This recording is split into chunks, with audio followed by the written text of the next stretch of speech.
Magandang araw sa lahat, welcome po ulit dito sa atin channel ang Biyahe y Comida. Maraming salamat sa lahat ng nag-subscribe, indeed. Punta tayo sa atin topic, October 19, 2025. Andrea Brillantes, lilipat nga ba sa GMA Network? Andrea, pumirma sa Rain Entertainment. Si Andrea Brillantes ang isa sa pinag-uusap ang dating kapamilya actress na magiging kapuso na raw. Pero walang sagot dito ang kampo ng aktres. Ang latest na nakuha naming impormasyon ay pumirma pala si Andrea kamakailan lang sa Rain Entertainment para sa isang exciting movie na gagawin nila. Ipinadala sa amin ng Rain Entertainment ang ilang kuha ng contract signing ni Andrea kasama ang manager nitong si Shirley Kwan. Ang sabi lang sa amin ni Direk Lino Cayetano, pinaghahandaan nila ang isang pelikulang pagbibidahan ni Andrea. Isang drama thriller daw na ididirect ni Sigrid Andrea P. Bernardo. Andrea brings both strength and sincerity to every role.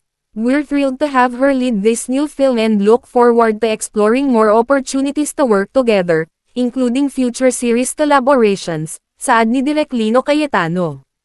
Ang huling teleseryeng ginawa ni Andrea para sa Kapamilya Network ay ang FPJ's Batang Quiapo.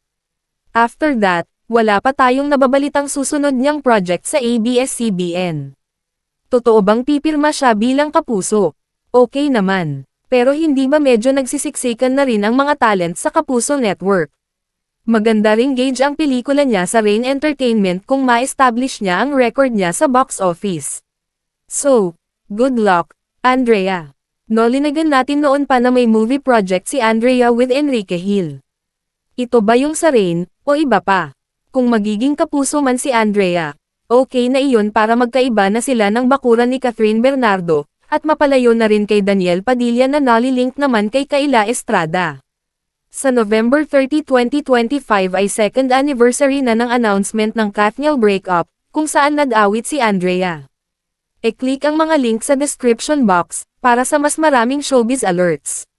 At yan ang ating latest showbiz chika update for today. Huwag kalimutan mag-subscribe, click the notification bell for more showbiz chika updates, like and share the video at suportahan po ang ating Facebook page. Maraming salamat sa lahat ng nag-subscribe indeed.